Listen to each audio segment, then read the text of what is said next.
Fallout Equestria Project Horizons Chapter 8 Long Roads. I'll sign my mouth is making promises my legs can't keep.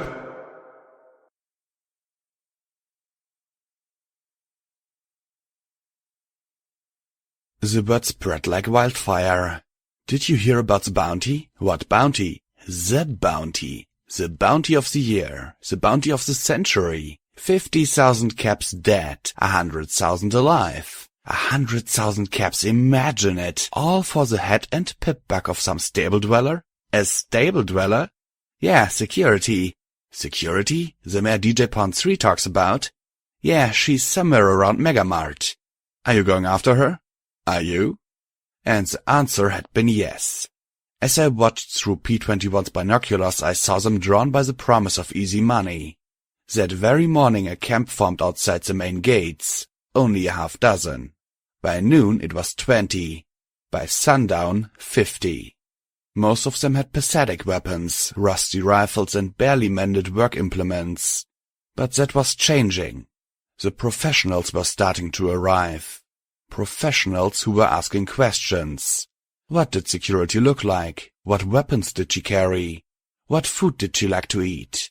Who were her friends? By morning the next day, Megamart found itself inundated with customers. Keystone made sure every one of them paid the toll, and even restricted weapons in case gun wasn't enough deterrent. Each of the shoppers kept an eye out for the mare with the black and red mane. Had a single one of them laid eyes on me, I think they'd have torn me to pieces and hauled me to Deus in a bucket. Still, for all the watchful eyes, no pony seemed too interested in the four wastelanders and their Brahmin. Dressed in rags and cloaks, reeking of Brahmin droppings, their packs rattled with salvage from all across Huffington as they slowly crept north. Reaching the overpass, a gang of 10 stopped them. We're looking for security. Oh, security escaped last night, didn't you hear? She was an Enclave agent. Had her wings off to fool us all. The old buck leading the caravan of wastelanders cackled. Horse apples, spat another caravaner, a grey mare with crossed knives for her cutie mark. She's still in there. Security's from 10 Pony. Got enough money to buy the finders. They're finally making their move on the hoof. She's traveling with a Pegasus and a nurse pony, the cream buck gang leader said as he glowered at the caravaners. Ain't no turkeys here, the old buck cackled again as the gang searched the packs. He was obviously telling the truth. Clearly none of the traveling ponies could be hiding wings beneath their dusty robes and cloaks. The leader of the 10 looked at his fellows. Yeah, well, we think security might try and sneak out. Shit, you caught me, the left head of the Brahmin muttered. The other head gasped. You're security? You fucker, what you do with Hank? A few of the bounty hunters snorted at the 2 jabbering heads. The leader looked at the remaining buck and mare. You, get over here, he demanded briskly of the mare. Get over here and get those rags off. Don't you lay a hoof on my girl! The olive-green buck glared, his eyes drilling into the leader. His wild black mane rose in a mad tangled ridge from brow to tail. A trio of varmint rifles fixed on him, making him bristle but step back. The purple mare gave a coy giggle. Oh, don't worry, hon, I'm sure they'll be gentle.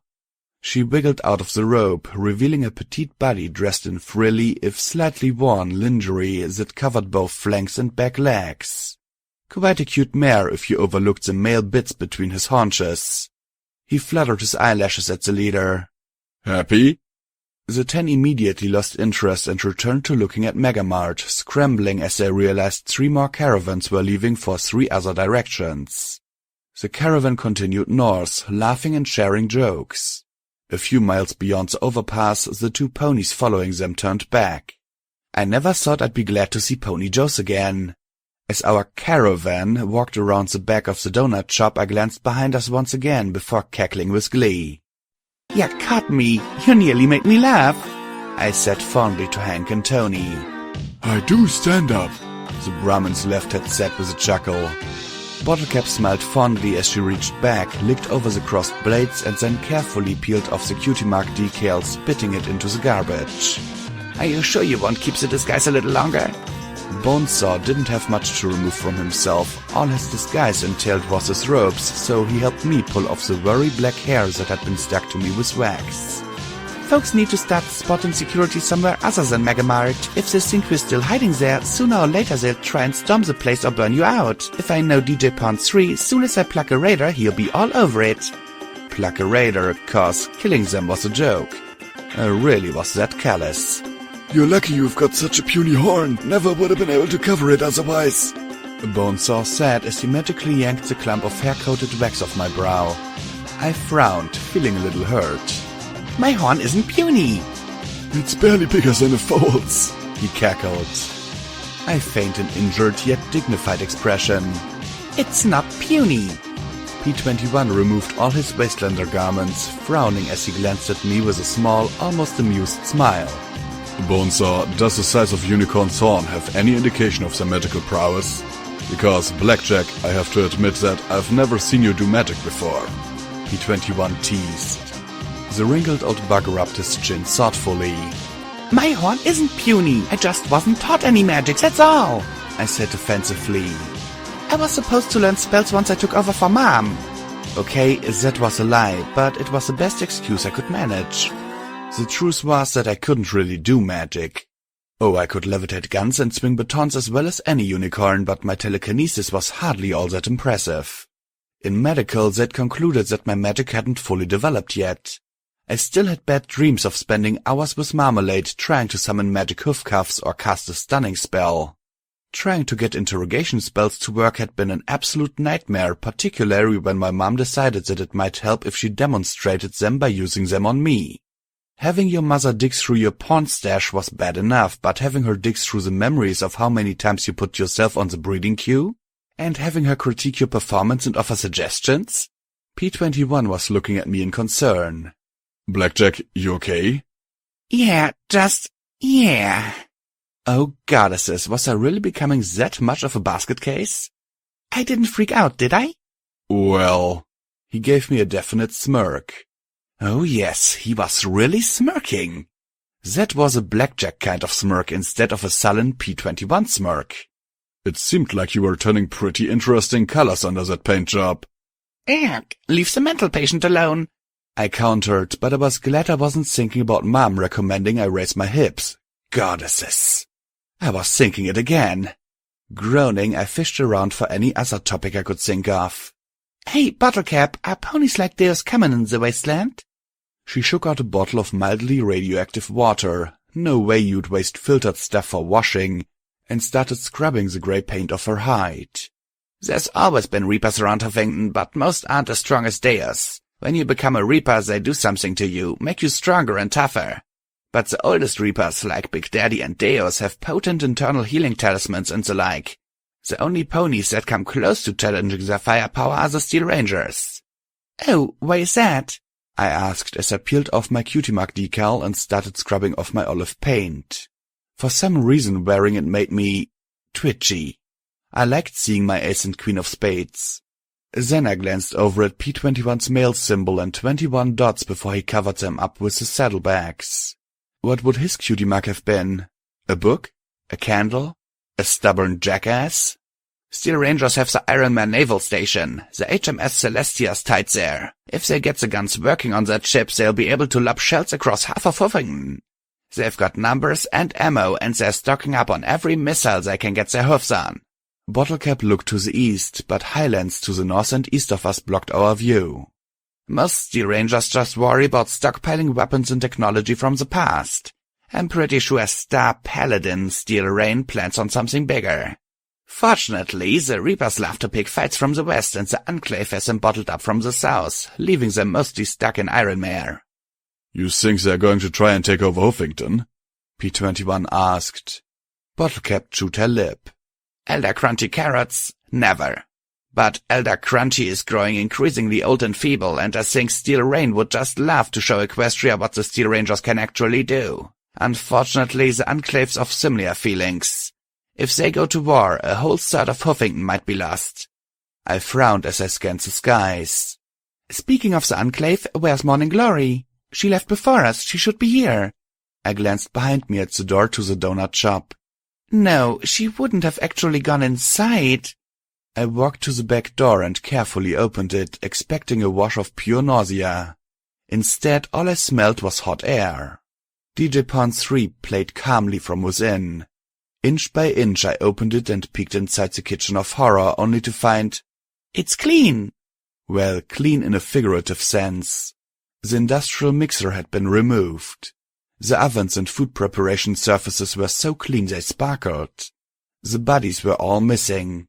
Some pony had come by in the last day or two and scrubbed away every sign of atrocity. Okay, this was one of the more creepy experiences I'd had in the last week. Not as bad as a few places, but still. I walked inside and found Glory reading a magazine in one of the booths, the radio in the corner filling the dining area with soothing music. A Sparkle Cola sat on the tabletop beside her. If she hadn't been wearing that Enclave uniform and battle saddle, I would have thought she was a ghost, a Pegasus filly from 2 centuries ago sitting here and waiting for her day to arrive. Hey, Blackjack! Hey, I don't suppose you have been holding back a shocking talented house cleaning, have you? I said as I sat in the booth opposite her. Nope. You mean it wasn't like this before? She gestured with a hoof. My duffel bag with shotgun and reinforced barding rested next to her. She also had P-21 things in a sack. I gave her a skeptical look. This was a raider's nest. You saw how they lived. This place should have bodies for decoration and guts for streamers. Fuck, did I really say that? I took a deep breath, feeling my head start pounding. Some pony cleaned this place up. Well, it wasn't me. I've been waiting all morning, she said with a little smile, gesturing at some empty bottles of cola next to her. There's running water in the sinks, but I think it might be radioactive. You should have P-21 check in the ladies' room. There is a locked first aid kit in there. She sighed, propping her hoofs under her chin as she looked back down at her scientific equestrian. Though why any pony would lack emergency medical supplies is beyond me. It does seem counterproductive, I agreed, then went out to tell the others they could come inside. P-21 went right to that locked first aid kit. The bathrooms were much more effective at removing the rest of the paint, even though Glory was right about the radiation. My eyes started to itch and my vision turned decidedly more amberish. Minor magical radiation poisoning for sure. No patch and purge special this time. I left the bathroom decidedly cleaner, went to the duffel and sucked down a pack of Radaway, enjoying the tangy orange flavor. They could have bottled this stuff. Then I put on my new and improved, and heavier, armor. It certainly felt much more substantial. There was also a reinforced helmet made in the same blue and gold motif. I could feel the metal plates soon inside. Hopefully it would prevent more Blackjack got blown up within an inch of her life Some pony had soon the Crusader patch on the flank of my left side, right below the words security. It might have been dingy, but seeing the little gold filly pawing defiantly at the air made me smile and choke up at the same time. Somehow I'd pay back the Crusaders as well. The faction every pony forgot about deserved help the most. Stepping out, I saw Morning Glory talking with Bottlecap and Bonesaw. I hung back, pretending to be interested in Glory's scavenged magazines. Once the slides are prepared, please see they get to Dr. Morningstar at RDSP with my notes. I'm sure he'll be interested in more. Let him know I'm traveling with Blackjack. You could just take them yourself, Bottlecap pointed out. It's hazardous, but Keeper's Caravan goes by the Skypod every 2 weeks. Glory looked over at me with a small smile. Well, as terrifying as it's been, I think I'll stay with Blackjack. She saved my life and she's trying to do the right thing. Maybe I can find more samples too. Daw, watch me blush.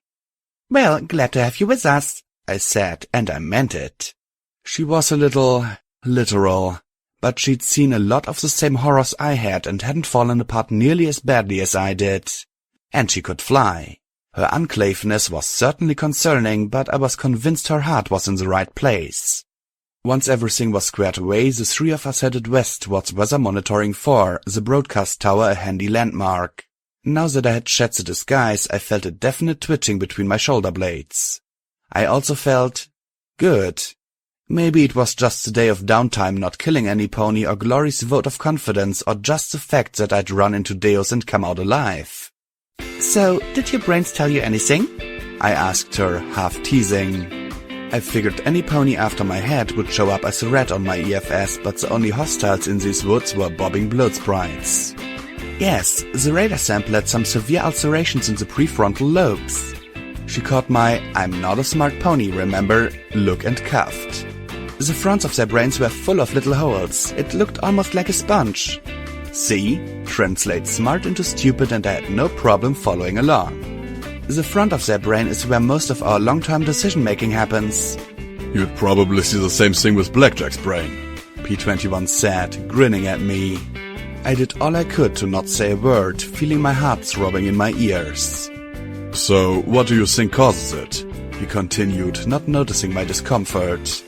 There's lots of ponies that live in the wasteland who manage to stay sane. Sure, they might kill us anyway for a mountain of caps, but that was sane. Some bacteria or virus, I think. The decay is progressive. Likely it takes months or years for full psychological breakdown. Given that raiders are so aggressive and cannibalistic, they might spread it through eating infected ponies. She replied. The Enclave reports that there's something down here that turns all ponies into raiders, but we've come across plenty that aren't. The slaver brain was perfectly healthy, no ulcerations at all. She looked positively ecstatic. More samples are needed, of course, but the Enclave can get that. If I'm right, once they lock down the source, they can work on a treatment. Imagine a wasteland with no more raiders. That just leaves radiation, ghouls, bandits, killer robots, slavers, P21 listed. I gave him a little shove. Taking raiders out of the equation would go a long way towards making Huffington a safer place to live. He was right, but if she was right and the Enclave could come up with a cure, I'd sure be happy.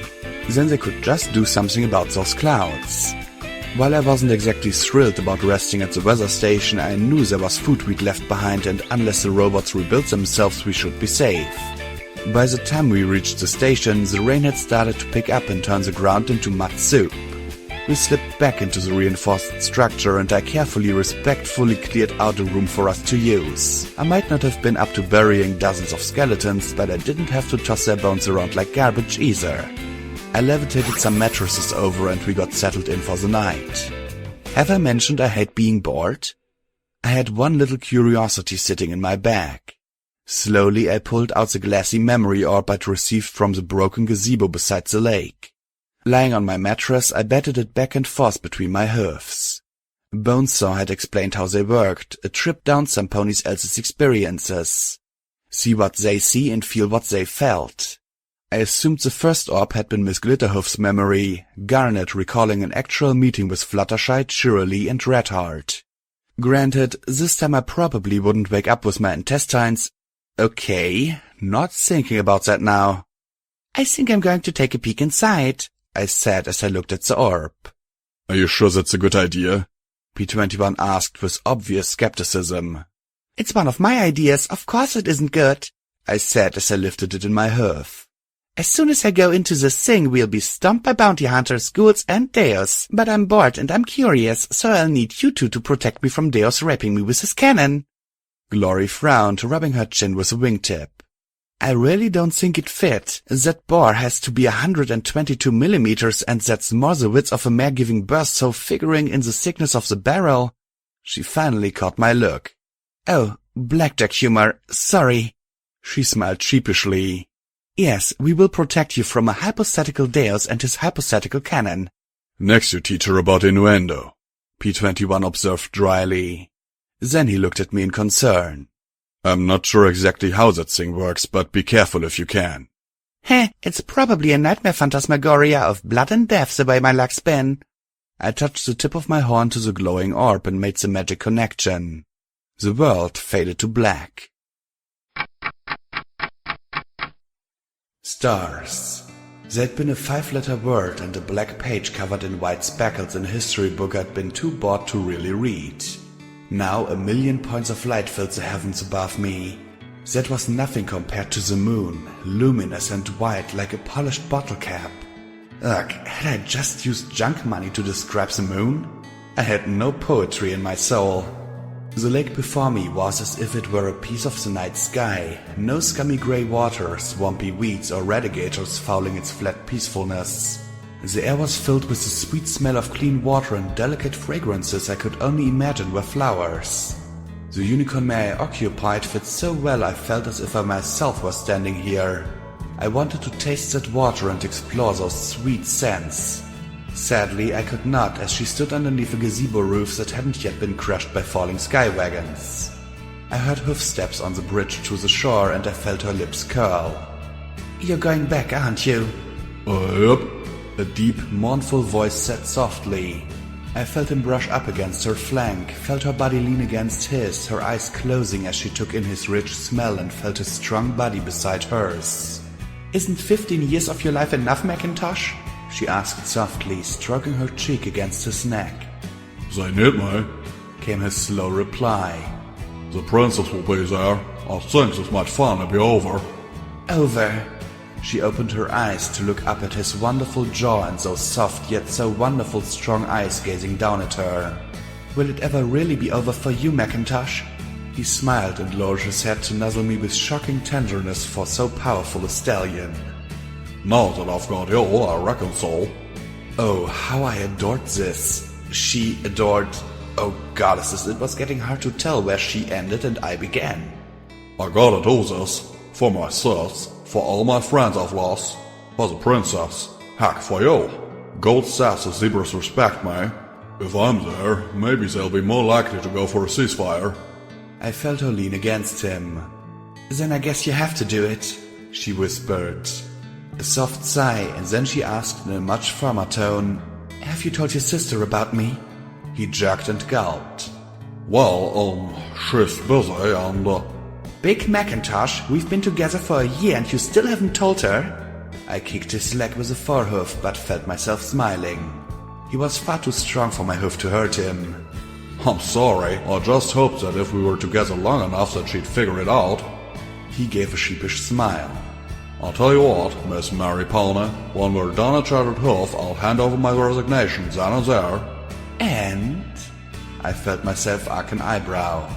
And I'll tell my sister and everyone of those wonderful ponies, he added as he lowered his head to my own. And? I asked softly. He looked apprehensive for only a moment before he sighed. And I'll tell him we got to start planning for a wedding. I melted against him once again, kissing him and feeling him hold me. Finally, like trying to tear out my own heart, our lips parted. "Well, all right then," I whispered, tears running down my cheek. There were the sounds of a sky carriage approaching and landing by the house on the hillside beside the lake. "I've waited this long, I can wait a little bit more." I love you, Mary Pony, he whispered in my ear. "I love you, Macintosh," I replied. We stood together like that for a moment or two longer and then parted. I hadn't realized how cool the night was till I stood there alone beneath the stars. I listened to his fading hoofsteps across the bridge, glancing back to see him looking at me. Then he boarded the sky carriage. Then my eyes closed and I felt my lips move, a whisper so soft that I could only make it out from the shapes of my lips. "You're going to be a father." I came out of the memory at once, staring at the soft glowing curve beneath my horn. Love. It was like stars. I'd never seen it before, not like that. Not love so obvious it made my chest hurt. Glory and P21 looked at me in concern. Are you alright, Blackjack? P21 asked. Was I? I had no idea. Could I do anything without having my brain or emotions wrenched in an entirely new direction? I sat up, trying to sort my emotions into the correct holes. "Who was Macintosh?" I asked, looking at both of them. Did you sleep through all your classes? P21 asked with a still concerned frown. Big Macintosh was a hero of the Equestrian army. He never became an officer, but he was pivotal right up to his death at the Shattered Hoof assassination attempt. Assassination? Suddenly I remember old Horse journal entries at the flooded field farmhouse. "He died saving Princess Celestia," I said as I looked back at the innocuous orb. "Did he have anyone?" They looked at me in confusion. "Did he have anyone? A family? A kid?" I swallowed hard against the lump in my throat. "Some pony named Mary. Mary Pony, maybe. His younger sisters were Applejack and Apple Bloom. But other than that, no, I don't think so." Glory said as she shook her head. Shit. Now I knew how to feel. Was there some sadistic being out there beyond the stars serving up a buffet of misery and regret for me to wallow through? No, I couldn't let myself start thinking that way. There was no way out of that hole. I'm sorry, I guess it was bad, Glory said softly in concern. No, I said quietly. He died and left her alone with a child completely forgotten by every pony. It wasn't bad, it was wonderful. And that made it so very much worse. I closed my eyes as I walked out of the room to step outside and let the rain wash some of the sorrow away. When I'd come in out of the rain, I shared what was on the memory with both of them. Surprisingly, P21 looked more touched than Glory that the hero of Equestria had a laugh that never made it into the history books. I wondered why she had been forgotten. Had she remained silent, bearing a cold or filly free of the stain of that tragedy? Did she try and connect to Applejack? Had some editor just thought she wasn't worth printing? And most pernicious of all, what had been her ultimate fate? Had she died beside that lake with Big Macintosh's child, the waters fouled by radioactive fallout as the world crashed around her? I knew that I shouldn't care. She'd been gone more than 2 centuries. So why care about a pony that no longer existed? Was it vanity? Did I want some pony to remember security 2 centuries from now? Was it loneliness now that my world had gotten from a stable of a few hundred to less than a half-dozen ponies, and was I desperate to connect to some pony good? Some ponies that could teach me about positive things in life? Just seeing Fluttershy's statuette had inspired me to do better. I needed to do better. I watched the memory 3 more times, but there was nothing but regret. I'd like to say that in the morning the rain stopped. Actually, I'd like to say the rain stopped, and for the first time I saw the moon and stars and maybe the sun too. The reality was the rain slacked up enough to travel, but drizzled enough to turn everything into wet muck. We were north of Ironshot R&D, but I wanted a good look around with P21's binoculars. A hill rose to the west, and I guessed that we might be able to see the Sunset Highway from the top. It'd be nice to find out just how many bounty hunters were on our trail. The slope wasn't anything terrible, and it was covered by patches of yellowing grass and thorn bushes. Still, the saturated ground sometimes slumped alarmingly under hoof as we made our way upwards.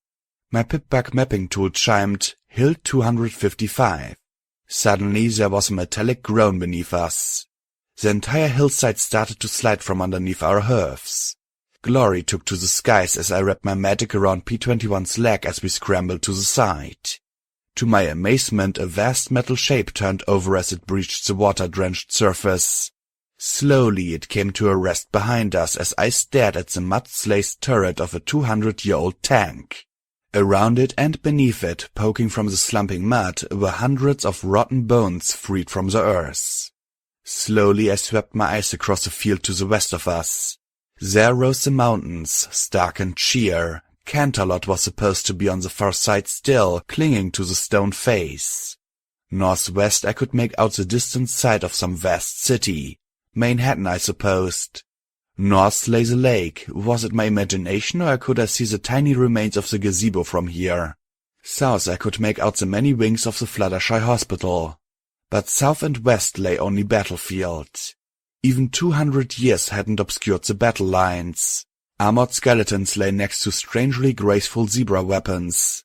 I made out one large glowing crater southwest of the hill. It wasn't alone. Small lakes and ribbons of contaminated water lay everywhere. Even atop the hill my radiation scanner ticked softly. A ring of concrete crumbled at the top of the hill, and I could make out something spray-painted on it. Take care of... But the rest had been lost to time. Taking out the binoculars, I scanned the terrain behind us. Wow, there's a lot of folks between here and Manhattan. I could see them moving like bugs along the 2 lines of asphalt between the Boneyard and Megamart. South of us there seemed to be quite a few wandering eastward from the clinic. Past the clinic, though, it looked like most of the road was abandoned. I made out a few large rectangular buildings beside the winding highway. I smiled a little. I think if we just skirt around the Fluttershy clinic and keep our heads down, we might be able to get past. Then I noticed P21 wasn't listening as he looked down at the tank. P21 rubbed his chin thoughtfully with a hoof as he looked at the wreck now laying on its muddy treads. Think we could get it working? You want to fix the tank? It's a 200-year-old relic that has been buried upside down in a hill, I said incredulously. Then I blinked and looked at Glory. Think we could get it working? Thank Celestia, the grey Pegasus simply gaped at the wreck. I wouldn't have a clue where to begin. Leaving the wreck and visions of rolling along in an armored war machine behind, we picked our way south. The pitbug mapping function just labeled the entire battlefield as No Ponies Land. Given the number of decaying zebra weapons and sets of armor, I'd say it was accurate. I clicked on the radio, glad to have the music to cut some of the gloom. We didn't have long to wait before the DJ, Bottlecap had finally explained what a DJ actually was yesterday, came on. Can't beat Sapphire Shores for sass and spunk. That was Ain't Gonna Hang My Hat. Well, if you were listening earlier, you probably heard Security Mayor's little declaration of war against Paradise Mall. It looks like Paradise has responded in kind by putting a big bounty on security. Now, I know times are tough. I know a number like that is bound to turn any pony's head. But given where the money's coming from, I just gotta ask. What's to stop him from turning around the second you step out of the door, taking the money back and tossing your tail into Brimstone's Fall? Even if they do let you walk away, enjoy spending every day of your life keeping an eye out for bandits and slavers. So... There was a shaking of paper and a conspicuous clearing of his throat. And I got a little memo from the 10 Pony Tower management. Those caps count as raiding activity should you collect, so don't plan to come here with them. We're never gonna do better if we kill every pony trying to do the right thing. Ponies selling ponies to ponies who work ponies to death is just wrong, no matter how you buck it. So with that in mind... The music began again. Here is Sweetie Belle with Priceless. For the first time I was starting to warm a little to the DJ. I had to agree, making me out to be a hero was annoyingly helpful, but it was good to hear any pony arguing against 50,000 caps for my head. I just wish he'd got it right that it was Deus that made the bounty. Though, on second thought, that bastard would probably enjoy it. It also explained why so many bounty hunters were watching every inch between Megamart and Manhattan. If DJ Pond 3 was in my corner, maybe I was running there now. Some ponies started shooting. First, it wasn't any of us. Second, it wasn't at any of us. I relaxed as I took out the shotgun. The gunshots came from the south, and moving quickly I could make out lots of yellow bars on my EFS. Glory glided carefully between the hills as we came across a siege. A dozen ponies fired potshots at a bunker that returned fire through armored slits. "Get your tails out of there!" shouted a mustard brown pony in a battle saddle armed with 2 automatic rifles as we circled around behind them. "We're gonna skin ya for them Brahmin ya eat!" Not a very convincing argument for them to get out, P21 said as he glanced at me. We could just go around and let them shoot it out. That would probably be the smart idea. Unfortunately, I'm not a smart pony. I moved up behind assault rifles and levitated out my baton. "Hey, what's up?" I asked brightly. "Got a bunch of them thieving crusaders holed up in there. Ate 3 of our Brahmin," Assault Rifles said as he scratched his pockmarked hide with a hoof. I might not have cared for his hygiene, but I had to admit that I liked the mirrored sunglasses he wore. Very snazzy. 12 adults shooting at crusaders? I said incredulously. "Yeah, well, it's our 3rd Brahmin they eat." He glanced at me and then at the door of the bunker. "And you're sure it was these kids and not, say, a radigator or something else?" I said as suggestively as possible. Doubt flickered in his eyes as his scowl turned sourer. "Well, I guess maybe," he muttered, and then he looked over at me. He lowered his glasses to stare at my barding. Then his eyes widened as dreams of avarice bloomed in his eyes. "Don't do it," I warned, giving him the look, pressing the tip of my baton against his chin. "You won't live to get your share." "Right, well, guess we might as well get out of the rain. Come on, boys," he said with a sickly grin. The other ponies gave a few more shots, but quickly they moved off into a clump, talking between themselves and looking back at me more and more. "I've got a distinct feeling we're going to have to fight them pretty soon," P21 said sourly as the mob moved further south. "That bunch is just screaming ambush to me." "Then, when they shoot first, they can find out how bad an idea that is," I said as I approached the door to the bunker. You can come out, Crusaders. They've gone. The rifle shot against my barding told me they weren't convinced. It stung like mad, but no penetration. The bars were still yellow, so I could only guess that was a warning shot. I reached out with my magic and gave a hard yank on the muzzle. The rifle came flying out the slot in the door. Hey, no fair! Some pony protested inside. There was some tense muttering inside, and then one by one fillies and colts stepped into view. All wore the same cloak with the same patch on it. A Chartreuse unicorn's eyes widened at the sight of me. Wow, it's security! A little bit of pride blossomed inside me. Then she turned to the other three. If we take her out, we can get thousands and thousands of caps. That pride shriveled and died and rotted in a pernicious cloud of decay. If I had to kill Crusaders, I'd just put my head on a platter for Deus and give him the full bounty. Don't be an idiot, Medley! A rose colt with magenta mane snapped. She kills raiders by looking at them. Besides, she helped Boink's band out of a pinch. And she got Scoots ate by ghoulies, Allegro. A lackadaisical blue colt with blue-purple mane replied. And she got us out of pinch too. Or do you think them Brahmin farmers were gonna just let us out of there? A purple filly with a silvery white mane looked curiously at the patch on my barding. And she's a Crusader too. She easily had to be the youngest of the four. What? No, she isn't, Sonata. She's too old. Medley said as she scowled at me, walking around to look at the Crusader patch. What are you doing wearing our patch? She demanded crossly. You're old. I wonder if she thought there was a certain age that the patch would just pop off. How old do I have to be before I can't be a Crusader? I asked her and she scowled, opened her mouth, then closed it again in confusion. I do want to help the Crusaders if I can. Well, don't hear that often, the rose colt said with a grin. I'm Allegro, that's my bro Adagio, over there Sonata, and the hornhead is Medley. He leaned towards me and added in a stage whisper, Don't worry about her, she's a pill. I'm not, she shouted back at him. I just don't think we should be nice to her. She got Scoodle-eated. Medley pointed an accusatory hoof at me. I sighed, sitting down in front of the four. I did. I was stupid. She tried to tell me what to do and I didn't listen.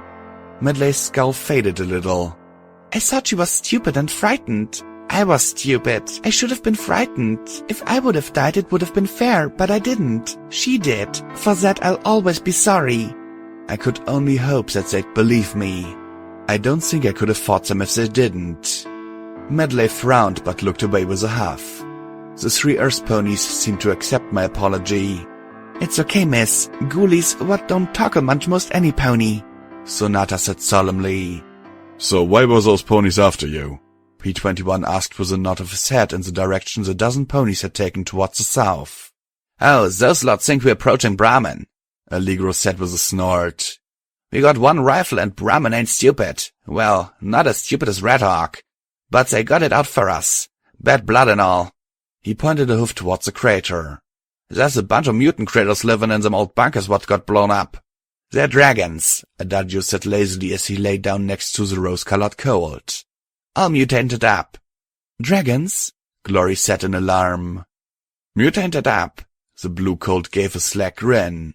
Ain't nearly so big and dumb as mud. They come out, snatch a Brahmins at straight, run back into the rocks. Some breathe fire too, but Crusaders is easier than going hunting for dragon critters. I looked to the south. Are there a lot of ponies at this ranch? The stockyard? Oh yeah, biggest town on Sunset till Flank, Allegro supplied. 20, 30 ponies? I didn't want to have to add 20 or 30 ponies to my list. I looked at P21 and Glory. He sighed. You want to go dragon hunting, don't you? If we don't, we might have to shoot our way through a whole bunch of ponies. I'd rather avoid it if I can. I looked over at the Crusaders. And besides, maybe we can patch up some of the, bad blood? Blackjack, do you even have a clue what we're going against? He asked plaintively, cocking his head. Yup, I grinned as I sat with the Crusaders. Dragons, mutated up. Okay, I admit it. I had no idea what I was facing. I didn't know how tough they were or how many of them there were. All I knew was for a change I had an option to help ponies instead of shooting them. That was what I was going to do. I didn't want to die. I just wanted to do the right thing. If these dragons turned out to be sentient and starving with a pitiful sob-story, well, then I'd want to die. Till then, the cave the dragon mutants lived in was a crevice in the ground that I almost fell into before I spotted it. Just to the south stretched the pasture lands at Zebramin. I could make out a few ponies with rifles, but either they hadn't seen us or weren't that fussed about us being on the north edge of their land. I loaded the shotgun with a drum of slugs and a second drum with black needle rounds and orange explosive rounds. I had no clue how tough the dragon's hides would be. Just another reason why this was a bad idea. I was going anyway, of course. I dropped carefully into the crevice, sliding down 10 or 20 feet. Glory floated P-21 down with her. I didn't like him going in unarmed, but that was nothing new. Inside the crevice, my red meter started to click.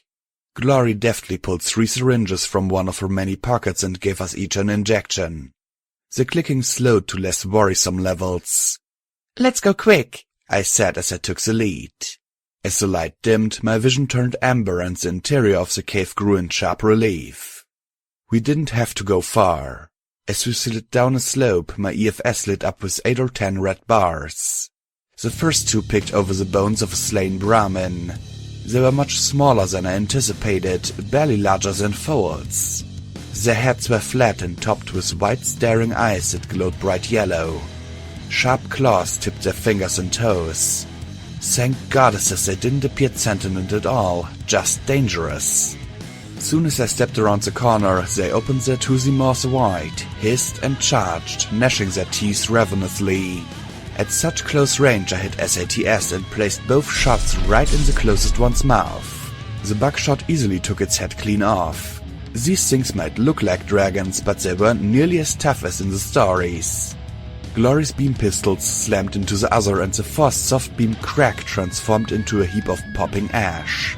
I chuckled, looking at P-21. "Piece of cake, these things aren't nearly as tough as dragons."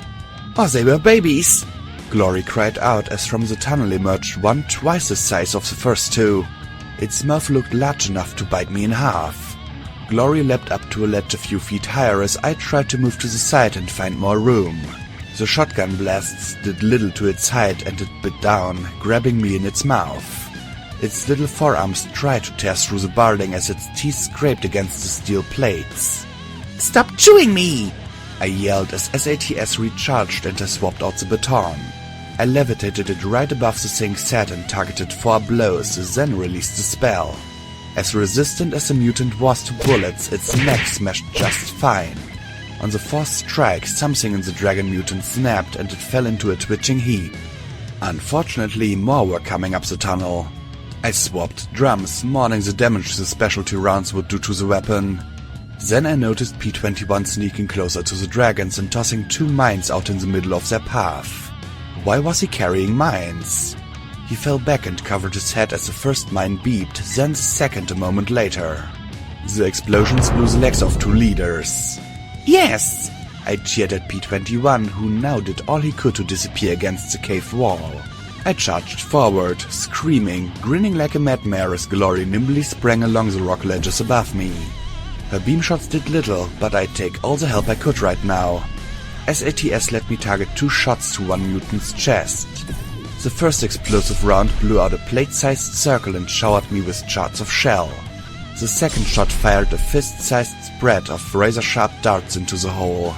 Blood sprayed from the creature's mouth and chest wound as a flechette sliced through its meaty interior and into vulnerable organs. Maybe it was just luck, but the dragon mutant went down in a heap. With no time for SATS, we wore down the 6th dragon through a barrage of shots. It died messily. I was plenty beaten and bruised under my barding. I definitely owed Keystone for upgrading it. I slugged down a healing potion and then turned to look coolly at P-21. "Okay, mister, I don't trust myself with guns. What are you doing with mines?" He shifted a little in embarrassment. "Well, they're not guns, are they?" He opened his saddlebags to show a number of the round tins. And some grenades. And round sticks tipped with brass caps. "What are these?" I asked as I lifted one out, casually flipping off the brass cap as I did so. It instantly started to hiss and smoke. Oh, that can't be good. Toss it! Toss it! P-21 shouted, diving for the ground. I threw it as hard as I could down the tunnel. The boom was both sharper and quieter than the detonation of a grenade.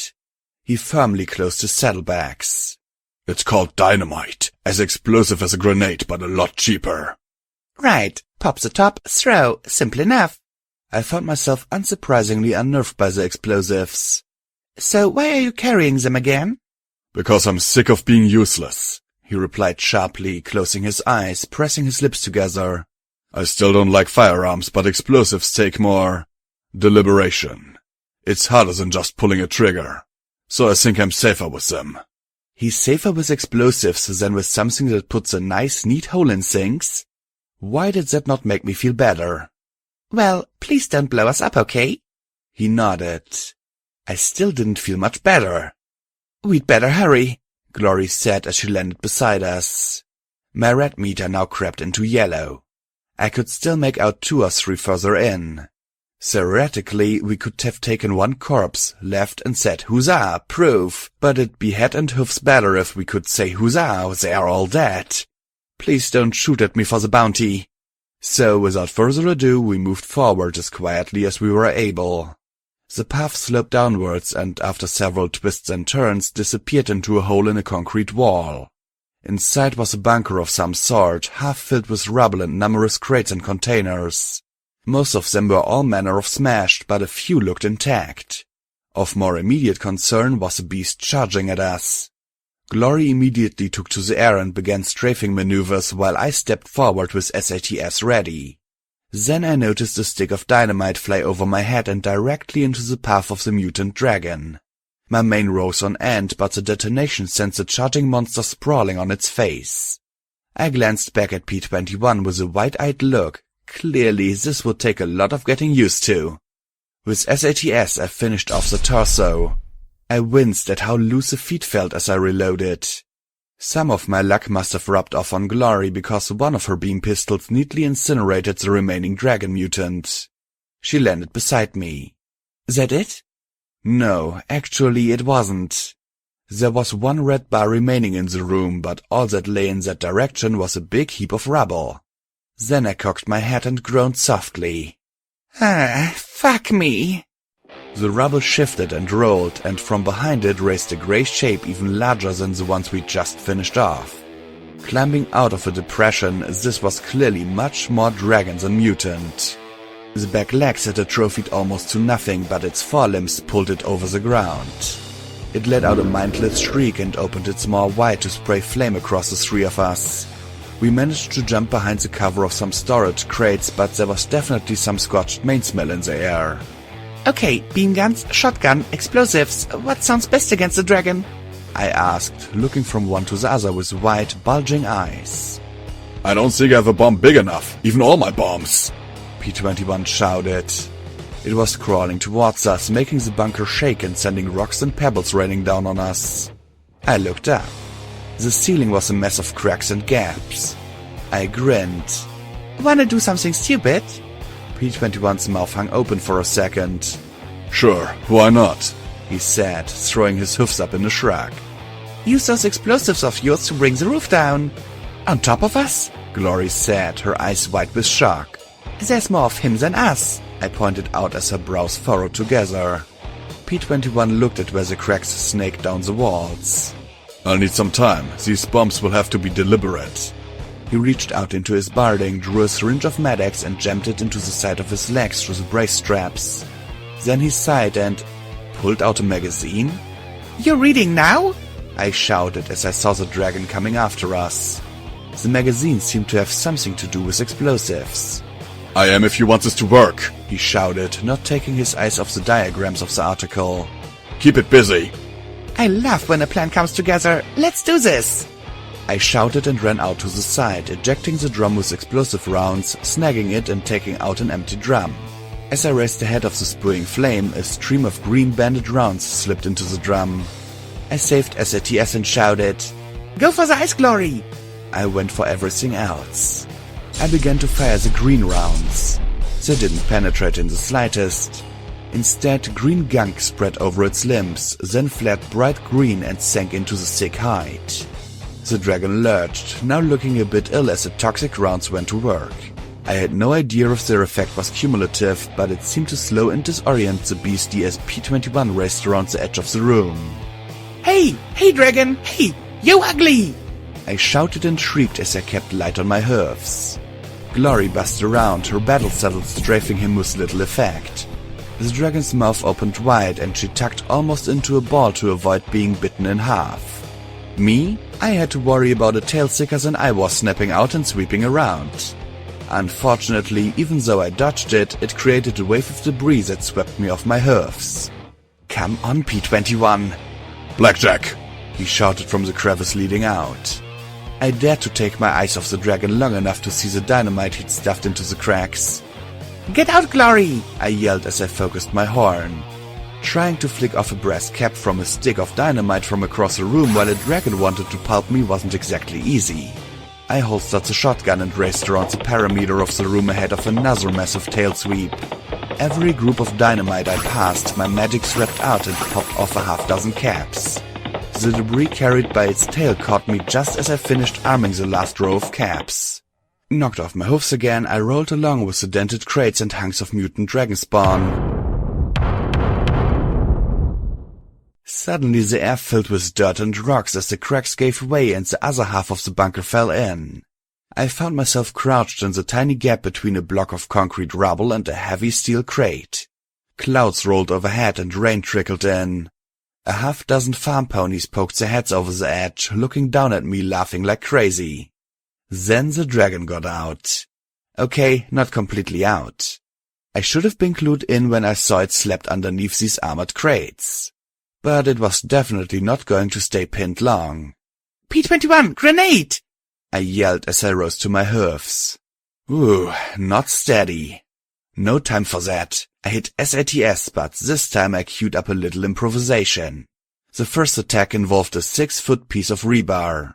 I had so much radiation poisoning my vision was perfect and the jagged metal pierced its eye like a knife. Streaming yellow mung immediately spurted out as the second attack triggered. P21 pulled out a grenade and tossed it towards me. I flicked off the stem of the grenade and magically plunged it deep into the eye. The blast covered me head to toe in mutant dragon eye gunk.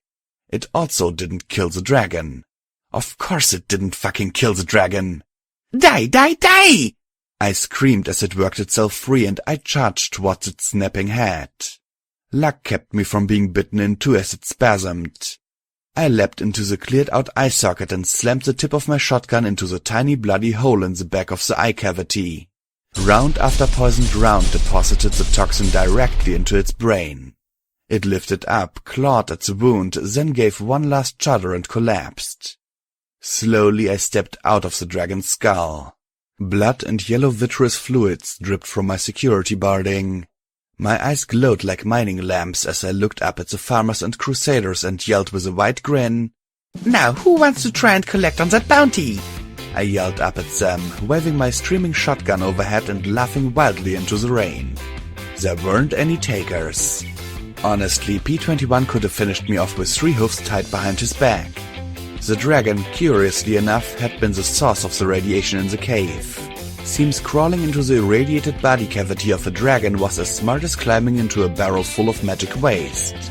When I emerged, I was rat sick. Oh, sweet Celestia, I had radiation oozing out of every hole. I felt like I could piss balefire at this moment. I wondered if it'd be better to just keel over dead or try out ghouldom. Fortunately, Stockyard had their own medic. Okay, she was a vet. At this point, I'd take medical care from Deus. Her local remedy of Brahmin milk, red away and red eggs, along with a healing potion did the trick. Okay, it got me off death's door and stopped the more embarrassing side effects of radiation poisoning before I was shitting myself. A plus. Really.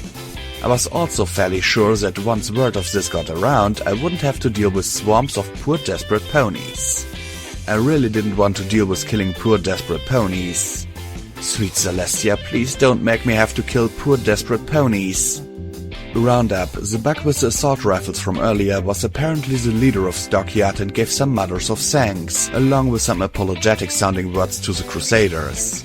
Then he told me to leave. Given that he wasn't trying to shoot me in the back, I considered this was a fair enough trade. I did make one small demand. I took his snazzy mirrored sunglasses and slipped them over my glowing eyes. Thanks, boss, I said as the 7 of us continued down the road. Then she was like, die, die, die, and the dragon was like, roar, and she was all, who wants some? And they were all like, not me, and that was so awesome. Sonata shrieked as she bounced in glee around me on the tips of her hoofs. Clearly the event of her life. Adagio hummed along with Sapphire Shores on the radio. We know, Sonata. We were there, remember?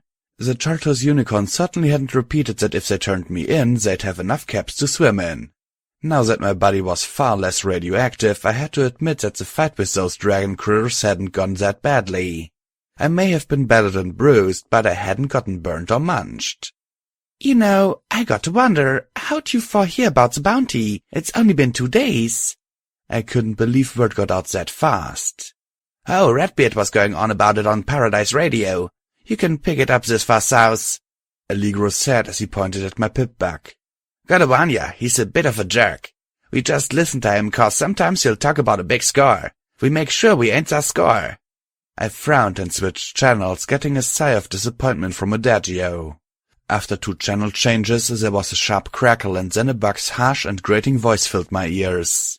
It sounded like the voice of a rusty bucket. Know what I think? I think it's a scam. That's what I think. We've got it pretty good around the hoof. We got better tech, better food, better water, better everything. In bad times, we're on top. So what does 10 Pony do? They dig up some cunt, dress her up, and send her here to stir up trouble. We already got Enclave poking their snouts where they don't belong. We got Steel Raiders. Oh, sorry, Rangers, threatening to blow up half the city. One outsider after the next coming here stirring up trouble. And now security. Either she's a Manhattan sack with a itchy trigger horn, or she's one of these brain-damaged stable ponies now out in the wide world and can't help but fuck with us. This is our home, our lives. She butchered Rose's group, smashed her horn clean off, and then gave her a 5-second head start before sticking the goods on her. Oh yeah, security is all up in arms against bad things happening to ponies. Unless you're the pony she doesn't like. Then she doesn't give a fuck about you. That's why I'm glad Ursary didn't just back Deo's bounty but matched it. The sooner this hypocrite is out of our mains, the better. So someone put security to rest and collect yourselves 100,000 caps. Or better yet, give her a skanky ass to Deo's and double that. What do you say? What do you fucking say? The sound of cheering and stomping hoofs answered him. I switched the radio off, feeling like I was going to be sick. Okay, I hadn't expected that. I thought that DJ Pound 3 was bad enough. 200,000 caps. Yeah, that's pretty amazing actually, Adagio said lazily. I thought that 10k for Bill the Slasher Pony was a lot, but that's nothing. Honestly, I had no idea how many monsters I could kill that would be a deterrent for desperate ponies after my head. Ponies after a lucky shot. Ponies who'd kill me in my sleep. Worse, I had to agree with him. If you were a rat on my pip-back, there was no mercy or consideration. I'd basically threatened every slaver with death, but like Roses had said, she had a kid. Then P21 smacked the back of my head. Hard. I hissed, hugging my throbbing skull. What you do that for? He rounded and looked me square in the eyes. I know that look. I'd rather not have you pass out again. His blue eyes narrowed. What was Miss Roses doing when you butchered her group? She was slaving? As I recall, she was trying to kill you, Blackjack. Remember that machine gun? But yeah, she was slaving too, he said with a huff, sitting in my pass. So to review, she was trying to kill you while slaving. Do you think when she started that career she was aware that maybe some pony might kill her for that? Or did some pony issue some sort of slaving license to her that makes her immune? Actually, Paradise does that. Slavers ain't allowed to shoot slavers what have Paradise license. Medley offered with a smile. She received a number of dirty looks and the unicorn filly gave an injured, "What? They do?" P21 took a deep breath.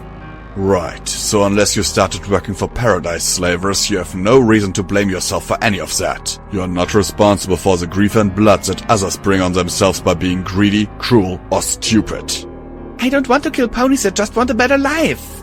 I do, especially if the way they're trying to get a better life is by killing my friends. He shouted at me. Any pony that takes a shot at us has forfeited any right to live, Blackjack. You have got to learn this. No, I shouted back. I can't do that. I can't just kill some pony because they rat on my pit back. I took a step back, trying to get my heart and breathing under control. If some pony comes after me, I kill them if I have to. If I can get away, or scare them off, or something. A rat is dead. Can't be my first option, P21. He covered his face with his hoof, shaking his head. When he lowered it, he wore a small smile. You're absolutely amazing, you know that? Comes from being stupid, I countered lamely, pawing at the cracked asphalt with my hoof. So, I'm your friend? I gave the smallest smile of my own. He coughed, eyes going wide as he rubbed the back of his head with a hoof. I don't know a word for a pony that drives me crazy with her stubbornness and refusal to use basic common sense. If that's a friend, then that's exactly what you are. I heard a crunch and looked over at the Crusaders in glory sitting in a row. Allegro had pulled out a box of 200-year stale popcorn and munched it. The Pegasus was red from ear to throat as she stared at us. Just kiss her already, Medley shouted. We glanced at each other and I started to laugh as P21 stammered and then snapped. Oh, shut up! Somehow that made it all the funnier. So I finally had a friend. I wondered if I'd ever get a chance to tell Watcher. Medley shrieked as the bug pluffed into her over and over again. Sonata just whimpered with every shove as she took it like a broken doll. Adagio called up as he was stomped again and again till bones cracked, skin split, organs spilled. Allegro tried to fight. Out came the knives as I started to carve him into pieces. Glory screamed as I pulled her wings clear off and then fell over in a bloody heap as I proceeded to mount her as well. P21's severed head lay beside me as he muttered, Should have fought him, Blackjack. Them or us. I screamed as I felt Deus pin me beneath him and with one shove rip me in two. My eyes opened as I lay in the darkness of the culvert, listening to the gurgle of water flowing beneath the platform built in the middle of the concrete pipe. 4 mattresses lay in a row. They smelled a bit like mildew, but they were more comfortable than the ground. It took me several minutes to get my breathing slowed enough to look over at the sleeping forms of the Crusaders and P21. My hoofs trembled slightly as I unzipped my duffel and took out one of Keystone's parting gifts, a bottle of whiskey. I carefully undid the top and sipped some down. Not enough to get drunk, I hoped, but enough to put a little warmth in my stomach and steady my legs. One more sip for luck, and then I put the bottle back in the duffel. I didn't want to wake every pony putting the security barding back on, so I simply seized the baton. Then I carefully walked towards the edge of the culvert to climb up to where Glory was keeping watch. I don't get her. I don't understand her behavior at all. I heard her voice from above. Looking up, even with the glasses, I could see her in my amber sight, lying perfectly on the edge of the bridge. She can be obtrusive, vulgar, and obscene in one moment, and then in the next she's kind, laughing, and more noble than any pony I know. She killed children one day and saves them the next. Is it some kind of schizophrenia, or can a pony actually survive being torn in 2 directions so severely? Her companion is equally inscrutable. More of a realist, perhaps. It's clear he's dealt with far more long-term psychological trauma. It seems to have helped him adapt to the realities of the wasteland better than she or I have. His insistence on deliberate self-control is remarkable, but I worry about its source. Unlike security, he doesn't seem fixated on some ideal self-standard, but instead has a deeply repressed rage kept contained. I think he's right not to want a gun. I carefully moved up the slope and saw her talking into a small device between her forelegs. And me? Have I adapted at all? I still operate inside a bubble of terror. I feel like if I leave her presence, I'll be trapped under the floor once again. I'm in a constant state of anxiety. She throws herself in harm's way with almost suicidal eagerness. I'd likely have died many times had she not. When I came here, I expected savagery, not protectiveness. I have to do something. Her mouth lowered as she whispered softly into the device. I smiled and backed away down the slope to the mouth of the culvert, cuffed and climbed up the slope with much more noise. When I reached the road again, the device was gone. Hello, Blackjack. What are you doing up? Your watch doesn't begin for an hour. I stood there for a moment, staring out into the still night before answering.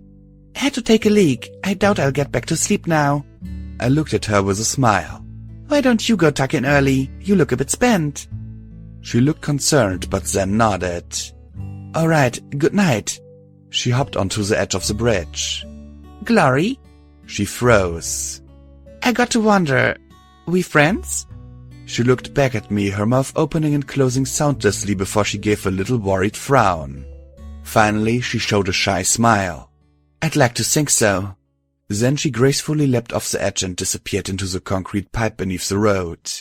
Yeah, me too, I said softly as I looked up the road in the direction we'd come. 5 red bars slowly approached. I twirled the baton in my magic grip. I saw them trying to sneak along the road towards our camp. Trotting in the middle of the road, I approached them instead. 2 unicorns, 3 earth ponies. A shotgun, a rifle, a pipe, a shovel, and a pitchfork. Exactly the kind of ponies I didn't want to fight. I tapped the baton against the cracked asphalt. I don't want to fight you. Make it easy then. Come with us nice and quiet. Your bounty will go a long way helping the stockyard. The unicorn mare with the shotgun said softly.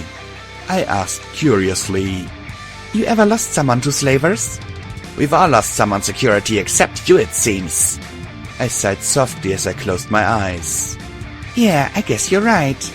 Who had I lost? I heard them moving closer. When I opened my eyes, SATS activated and out came the baton. In slow motion it swung down before me.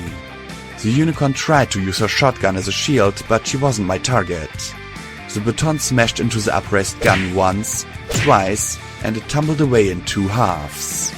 The third swing brought the baton around upwards, connecting to the other unicorn's levitating rifle and knocking it skyward.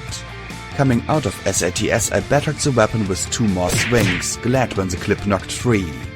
The unicorn pulled the trigger wildly, but it merely clicked. The other 3 moved, trying to ponypile on me. I ducked my front and tagged one on the face with a double hoof kick as my magic swept the baton low in front of me. Legs buckled and folded as the joints gave way to my swing. I kept moving, light on my hoofs as I swung the baton. When SATS recharged, I unloaded 1 strike each per opponent rather than simply beating one skull after the next. I raised both front hoofs and blocked the shovel with my pipback, glad for the reinforced casing, and then brought my baton up smartly between his legs. He dropped his weapon, but I got a pitchfork in the ass for my trouble. I telekinetically grabbed the end of the prong, pulled it out, and gave the whole pitchfork a hard twist. The wielder's jaw cracked like a gunshot. Shotgun Mare grabbed the shovel with her magic and tried to stab me with a sharpened tip. The baton popped up in my own glowing magic grip, deflecting the implement up as I ducked beneath it and body slammed her to the ground. I kick. Do not stop. Want to fight. Ram. You. I finished as I stood over her. Then I realized she wasn't breathing. Oh, sweet goddesses, not again. Glory! I screamed as the other 4 backed away. The grey Pegasus dropped from the night sky, beam pistols ready as she landed. P-21 emerged from the gloom with a grenade in his mouth as he looked at the remaining 4 and slowly shook his head. Glory at once started to pull out equipment. She administered a healing potion and then pulled out 2 small talismans on wires connected to a spark battery. Get back, she told me as she connected one talisman to the fallen unicorn's horn and the other to her cutie mark. A Brahmin, curiously enough. There was a crackle and a rainbow light shot through her as she was revived by the spell. She just killed you, Glory said quietly to the gasping unicorn. And she just saved your life. Leave her alone now, please. She's got better things to do than beat up farm ponies after a quick cap. The unicorn mare staggered to her feet and the other 4 battered ponies together started their way back towards stockyard. Thank you. I knew something was wrong. Those 5 must have been waiting till your shift. You saw them, didn't you? She gestured to my pipback. I nodded. Glory looked down at me and said softly, We're friends, right? I'd like to think so, I replied softly. Then don't do that again, understand? Glory said firmly. Friends let friends help them, even against themselves. Morning Glory even crouched and the petite Pegasus leapt into the air, flying back into the culvert. I sighed, noting that she hadn't given me a healing potion for my own injuries. I looked at P-21. Your turn? He just thought a moment and spat the grenade back into his saddlebags. Nah, I think she covered it. He started back towards the culvert. No offense, Blackjack, but sometimes you really aren't a smart pony. I groaned and flopped on my back, my butt throbbing as I covered my eyes with my hoofs. Tell me about it. Footnote, level up. New perk added. Rat resistance. You resist 20% of radiation exposure. This makes you 20% cooler. Skill note, melee 50.